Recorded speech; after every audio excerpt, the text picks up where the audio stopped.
마태복음 3장 13절부터 마지막 절까지 같이 읽겠습니다. 이때 예수께서 갈릴리로부터 요단 강에 이르러 요한의 세례를 받으려 하시니 요한이 말하기를 이르되 내가 당신에게 세례를 받아야 할 터인데 당신이 내게로 오시나이까. 예수께서 대답하여 이르시되 이제 가라. 우리가 이와 같이 하여 모든 의를 이루는 것이 합당하니라 하시니 이에 요한이 허락하는지라. 예수께서 세례를 받으시고 곧 물에서 올라오실새 하늘이 열리고 하나님의 성령이 비둘기같이 내려 자기 위에 임하심을 보시느니 하늘로부터 소리가 있어 말씀하시되 이는 내 사랑하는 아들이요 내 기뻐하는 자라 하시니라. 오늘부터는 이제 신약 성경을 보게 되겠는데요. 신약 성경은 모두 27권이죠. 아시는 대로. 그리고 장수는 모두 260장입니다. 그리고 이제 이 신약 성경도 네 부분으로 나눌 수가 있죠. 네 권은 이제 복음서, 복음 그러니까 복음서. 그다음에 역사서는 신약의 역사를 기록한 일반적인 역사가 아니라 성령께서 하시는 역사를 기록한 책 사도행전이라고 하는 책 한 권이죠. 그리고 서신서가 모두 19권입니다. 이 로마서로부터 시작해가지고 유다서까지가 모두 19권 이 서신서죠. 서신서는 바울이 주로 많은 편지, 서신이란 말은 편지란 말이죠. 편지를 쓴 건데 사도 바울, 그리고 요한, 유다, 베드로, 야고보 이런 사람들이 편지를 써서 보냈습니다. 개인적인 편지도 있고 교회적인 편지도 있고 공동적인 편지도 있습니다. 그리고 맨 마지막 요한계시록, 계시록이죠. 한 권입니다. 그래서 모두 네 분류로 나눠서 볼 수 있는데요. 오늘부터는 이제 마태복음을 보겠습니다. 이 마태복음은 신학을 배울 때 왕의 복음이다 이렇게 얘기합니다만은 왕의 복음이라고 하는 것은 왕권을 가지고 오신 왕으로 오신 예수 그리스도라고 하는 그런 뜻 때문에 이제 왕의 복음이라고 합니다. 예전에는 이제 사실 성경이 장정도 1장부터 마태복음이 28장이죠. 그래서 장을 눈 감고 있으면 다 이렇게 파노라마처럼 지나가는데 나이가 점점 들다 가니까 이게 다 까먹어요. 사탕을 까먹으면 좋을 텐데 이게 다 까먹더라고요. 왜냐하면 우리 기억력이 한계입니다. 그래서 결국은 우리가 숨쉴 때 되면은 말씀은 우리의 신비에 새겨진 것이지만은 기억 속에서는 사라지는 거예요. 다 아무리 훌륭한 사람도 나이가 들게 되면 그 배웠던 지식들은 다 사라지는 것들이에요. 그래서 우리가 말씀을 읽을 때만 우리의 심령 속에 신비에 새겨져서 하나님 나라가 보면 그때 압니다. 그래서 여러분들에게 말씀을 강조하는 거예요. 읽으라고 하는 거예요. 가지고만 다니지 말라는 거죠. 그래서 오늘 또 우리가 말씀을 이렇게 읽습니다만은 자, 이 3장에 나와 있는 내용은 예수님의 공생의 사역을 위해서 예수께서 이제 세례 요한에게 찾아가서 세례를 받으시는 장면을 기록하고 있습니다. 물론 사도 요한도 훌륭하지만은 예수님은 여러분 아시다시피 하나님의 육신을 입고 오신 분이에요. 하나님이십니다. 하나님의 육신을 입고 오셨어요. 근데 그도 하나님이에요. 그래서 성자 하나님, 성육하신 하나님이 예수 그리스도예요. 세례 요한은 인간이에요. 그건 하나님이 아니에요. 그런데 예수님께서 오셔서 세례 요한에게 가셔서 세례를 받으시는 거예요. 이해가 되십니까, 여러분? 왜 그렇게 했을까요? 하나님 당신인데, 하나님이신데 인간에게 와서 세례를 받으시는 거예요. 그래서 세례 요한도 참 현명한 분이죠. 예수님보다 6개월 먼저 왔는데 아마 이 세례 요한은 한 20살 때부터나 이제 이 구약의 선지자처럼 사람들에게 귀한 교훈을 주는 메시지를 전하는 그런, 그리고 제자들도 자기 제자들도 그렇게 많이 있었어요. 근데 예수님이 지금 오셔서 세례요한은 예수님이 하나님이시라는 것을 알고 있거든요. 그렇기 때문에 여기 한번 보세요. 이때 13절에 예수께서 갈릴리로부터 요단강에 이르러 요한에게 세례를 받으러 하시니 14절에 중요한 얘기 보세요. 요한이 말려 이르되 내가 당신에게 세례를 받아야 할 터인데 당신이 내게로 오시나이까. 그래서 세례라고 하는 이 의미는 죄 용서함이죠. 핏뿌림입니다. 핏뿌림. 구약의 핏뿌림은 뭐예요? 비둘기나 짐승을, 양이나 이런 짐승이 죽어지는 거예요. 누구를 위해서? 인간이 죽어야 돼요. 근데 그 인간을 살리기 위해서 한 생명을 죽이는 거예요, 하나님이. 그래서 제단의 핏뿌림을 통해서 그 한 생명을 살리는 거예요. 신약시대에 와서는 이거를 갖다가 이제 이 절차적인 방법을 예수님이 단번에 해결하시는 거예요. 단번에. 하나님께서 단번에 해결하기 위해서 세례 요한에게 가서 구약의 핏뿌림에 대한 것을 완벽하게 당신이 함으로, 당신을 믿는 사람들에게는 구약의 절차가 필요가 없는 거예요. 지금 뭐 비둘기로 해가지고 지금 우리가 죄 용서 받습니까? 아니에요. 믿으면 여러분 용서함 받습니다. 그리고 그 믿는 사람들에게 뭘 하느냐? 너희들이 이렇게 해야 된다라고 하는 거예요. 뭘? 세례를 받아야 된다. 그래서 누구든지 교회 오면 세례를 받아야 되는 거예요. 세례 안 받으면 안 돼요. 세례는 두 종류가 있어요. 하나는 목회자들이 물로 실질적으로 혹은 뭐 이렇게 물속으로 들어가는 거. 근데 물속으로 들어가야 되느냐, 무슨 이렇게 그냥 목사님들이 그냥 이렇게 손으로 물을 떠서 세례를 주느냐, 별 방법이 있는데 그건 그렇게 중요한 거 아니에요. 그 중요하지 않는 걸 가지고도 막 논쟁을 해요.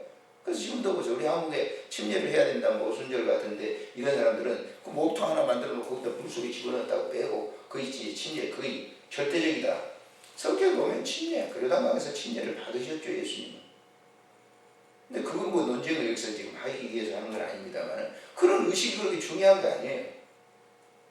침례라고 하는 거는 죄 용서함을 하는데 구약에서는 계속 그렇게 했잖아요. 비둘기 잡아서. 그러나 예수님이 오셔서는 그것을 완성시키시는, 그래서 한 본으로 보여주는 거예요. 너희들도 이와 같이. 그래서 예수님이 보세요. 자, 세례 요한이 이렇게 말을 하니까 15절에 예수께서 대답하여 이르시되 이제 허락하라. 우리는 뭐예요? 너와 내가 이와 같이 하여 모든 의를 이루는 것이 합당한. 네가 그렇게 나에게 세례를 베풀므로 인해서 의를 이루는 것이 합당하니라. 이게 뭐예요? 하나님의 의로우신 거예요. 하나님이 정하신 그 공법이에요. 세례를 받음으로 말미암아서 모든 죄 용서함을 받는 그런 공법을 이루기 위해서 내가 너에게 세례를 받아야 된다. 그래 이제 허락해라. 그래서 우리에게 뭡니까? 후대에는 우리들에게 본이 되기 위해서 예수님은 친히 그렇게 하신 거예요. 하나님이 그렇게 하신 거라니까. 그래서 세례를 받으니까 위를 하늘로부터 비둘기가 내려왔다. 비둘기는 순수성, 성결성을 의미하는데 왜 비둘기 같은 형상이 내려왔을까요? 구약에 가장 값싼 비둘기를 잡아서 핏뿌림, 제단의 핏뿌림을 통해서 모든 사람이 용서함 받기 때문에. 당시에 돈이 좀 있는 사람들은 양을 잡았죠. 그러나 아무것도 없는 사람, 돈이 없는 사람은 그냥 비둘기 잡아가지고 용서. 이건 만인을 공평하게 하기 위한 거예요. 그냥 비둘기가 내려왔다, 순결성이다, 그것만 막 상징적으로 얘기합니다만 그런 게 아니에요. 구약의 그것을 완전하게 우리에게 뭐예요? 이루기 위해서 예수님께서 그렇게 얘기하면서 보세요. 이 17절에 하늘로부터 소리가 있어 말씀하시되 이는 하늘로부터 소리가 있어요. 하나님이 내려와 버렸는데, 하나님이 육신을 입고 내려와 버렸는데 또 하늘에 소리가 있었다? 그래서 삼위일체가 되는 거예요. 우리가 이해가 안 돼요. 하나님 육신을 입고 내려왔으면 하나님이 바로 앞에 있으니까 하늘에 무슨 소리가 있을 필요가 있느냐? 그거는 삼위일체를 바로 이해하지 못하니까 그래요. 자, 성부 하나님도 하나님이시고 성자 하나님도 하나님이시고 성령 하나님도 하나님이세요. 하나예요. 한 분이세요. 분이세요. 한 분인데 그 직능이 다르게 성경에서는 표현을 했어요. 직능. 자, 예를 들어서 보세요. 저는 우리 집사람에게는 있어서는 뭐가 되겠어요? 자, 저는 내 집사람에게서는 뭐가 돼요? 남편이 됩니다. 물론 목사님이라고 얘기하지만 남편이에요. 그 우리 자식들에게는 내가 누구겠어요? 아버지가 되죠. 그리고 여러분들에게 있어서는 제가 누구예요? 목사님이 되죠. 그럼 나는 혼자지만은 직능이 각기 좀 다를 뿐이에요. 아내에게서 똑같이 목사야, 나 목사다. 그래가지고 집에서 뭐 나 목사야. 그렇게 하면 어떻게 되겠어요? 잠자겠어요? 난 거룩하고 신령한데. 안 되는 거죠. 나는 하나지만은 각기 행하는 직능이 다르단 말이에요. 하나님이 삼위일체라고 하는 걸 우리가 이해를 잘하죠. 그래서 여기서 하늘에 소리가 있었다. 그 하나님으로 본체로서의 그것을 그 현장을 보시고 말씀하시는데 내 사랑하는 아들이요 그랬잖아요. 그러니까 내 사랑하는 아들은 성자 예수 그리스도로 오신 그 얘기를 내 기뻐하는 자다. 그랬어요. 자, 이 본문을 보면서 우리가 이해해야 될 것은 영적으로 한번 보십시다. 우리가 때에 따라서 세상적인 지위가 굉장히 있는 사람들은 자기 밑에 있는 하수인, 좀 밑에 있는 사람들 내리 깔보죠. 근데 이거는 그걸 그렇게 하지 말라는 거예요. 주님 보세요. 하나님이신데 세리로 하나에게 세리를 받는다. 말이 안 되는 소리죠. 그런데 신앙생활은 그렇게 하는 거예요. 아셨습니까?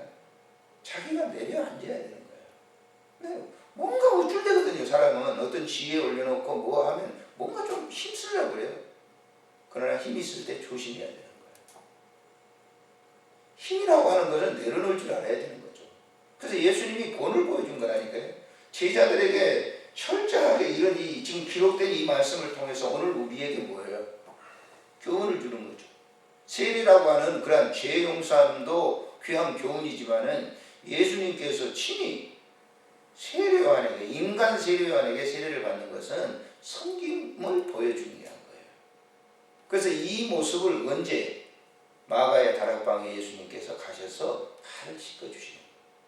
내가 온 목적은 너희들을 갖다가 세도 부리기 위해서, 난 권력 부리기 위해서 온 게 아니라 내가 너희를 섬기기 위해서 온 거예요. 우리 구원 못 받습니다. 하나님 봤을 때는 얼마나 더러운 사람이에요. 불순종하고.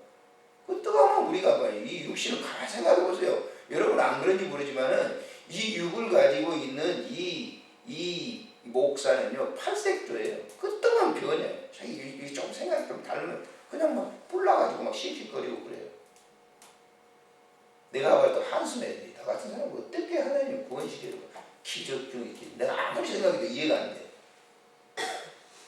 근데 그런 인간을 섬기기에 오셨다. 감격스럽지 않습니까? 우리 난 예수 믿어. 그래서 어떤 사람 보면, 전도하는 사람 보면 물론 열심히 특심해가지고 자기 특심으로 그러겠죠. 마치 세상에 있는 사람 막 저주의 자식들처럼. 이거는 복음의 핵심을 바로 깨닫지 못해서 그래요. 그 사람 섬겨야 되는 거예요.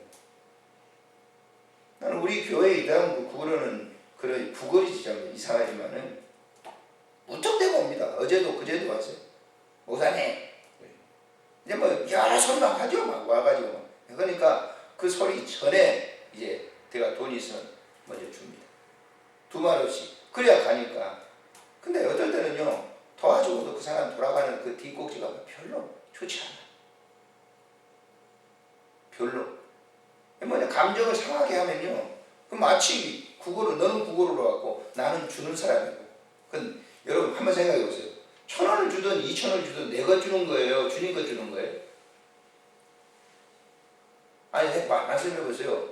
1,000원을 주든 2,000원을 주든 내 것을 주는 거예요? 주님 것을 주는 거예요? 그렇습니다. 근데 자기가 생색내는 거예요. 내가 너를 도왔는데. 돕긴 뭘 도와요? 주님은 이걸 우리에게 보여주신 거예요. 우리가 신앙생활을 오래 하면 오래 할수록 어떻게 보면 영적인 것이 상당히 높아질 수가 있거든요. 그걸 내려놔야 돼요. 그걸 가지고 있는 영적 지위, 영적인 권위, 그걸 갖다가 내려놓는 거예요. 완전히. 어떻게? 예수님이 뭐예요? 십자가에 죽으시기. 십자가에 죽음이 없다고 하면 다시 사람들이 사는 것이 없는 거예요. 굉장히 복음은 진리입니다. 근데 이걸 다 놓치거든요. 오늘날 모든 우리들이 신앙생활을 뭔가 조금 했다고 하는 사람들 보면은 대단한 그 권세를 자기의 권세인 줄 알아요. 그걸 내려놔야 되는. 그걸 보여주는 겁니다. 예수님께서. 다음에도 마찬가지고 4장에도 마찬가지고 예수님이 복음서에서 우리에게 본을 보여준 것은 당신께서 하늘 보좌를 버리시고 이 땅에 우리를 위해서 오셨다. 뭐 하기 위해서? 뭐 하기 위해서 오셨어요? 우리를 사랑하고 우리를 섬기기 위해서. 우리를 보듬기 위해서. 당신이 낮아지지 않으면 그거 못해요. 마치 어린아이를 이렇게 길러보면요. 똥 치우고 뭐하고 얼마나 더러워요? 그러나 내가 사랑하기 때문에 그 똥이 더럽지 않는 겁니다. 그렇지 않습니까? 얘들 길러봤지만 다 뭐예요? 내가 사랑하기 때문에 더럽지 않은 거예요. 내 자식. 너는 내 자식이기 때문에 그런 거예요. 그 남의 자식이 왔다 갑시다. 다르잖아요. 더러워요. 우리가 이 호스피스 운동에서 이렇게 보면 때에 따라서 말이죠. 막 피를 얼마나 쏟아가지고 그걸 닦을 때가 있어요. 사람의 생각으로는 못합니다. 어떻게 하겠습니까? 주께서 내 안에 오셔서 당신께서 하시는 것이지 우리 못해요. 저도 더러워서 못해요. 근데 어떤 분들은 와가지고 막 봉사하려고 오십니다. 교육받고 난 다음에 이제 한 3개월 교육받고 나면 이제 당장 할 줄 알고 와서 막 해봅니다. 그런데 막상 그곳에 보면 다 자기가 섬겨야 되는데 나는 어떤 이신데 구경 왔다 그만두는 분이 너무 많습니다. 요즘은 더 안 돼요. 교육시켰는데 제대로 하는 사람이 별로 하자고 하다가 어렵거든요. 봉사라고 하는 거는 자기가 한다고 하면 그 어렵습니다. 못합니다. 어떤 막 환자가 신경 들려고 그러는데 내가 왜 나 좋은 밥 먹고 와가지고 이런 싫은 소리 듣고 내가 왜 안 되는 거예요. 봉사는 돈을 받고 하는 간병인들은요 할 수 있죠. 왜냐 자기가 수입이 되잖아요. 그래서 우리가 이거는 무슨 이런 봉사계통만 아니라 우리가 가정 속에서도 나는 우리 가족을 섬기는 사람으로 우리 가정에 와 있다 생각을 하셔야 됩니다. 아셨습니까? 그게 중요한 거예요. 그러니까 그렇게 하기가 신앙생활이 쉽지 않잖아요. 주님처럼 하기가. 그래서 오늘 아침에도 우리가 특별한 우리가 어떤 면이 좋아가지고 이렇게 온 게 아니라 당신께서 성도들을 섬기게 위한 이 방편으로 아침에 여러분들을 보내주신 거예요. 우월해서도 안 돼요. 겸손한 마음으로 오늘 하루도 우리 몸된 교회 성도들을 가슴에 담고 주님 저들의 약한 부분에 한죄와 도구가 되었습니다. 그런 마음으로 이 아침에 기도하시고 그리고 그런 마음으로 교회를 사랑하시고 그런 마음으로 여러분들의 이웃들을 사랑하시고 자녀들을 그런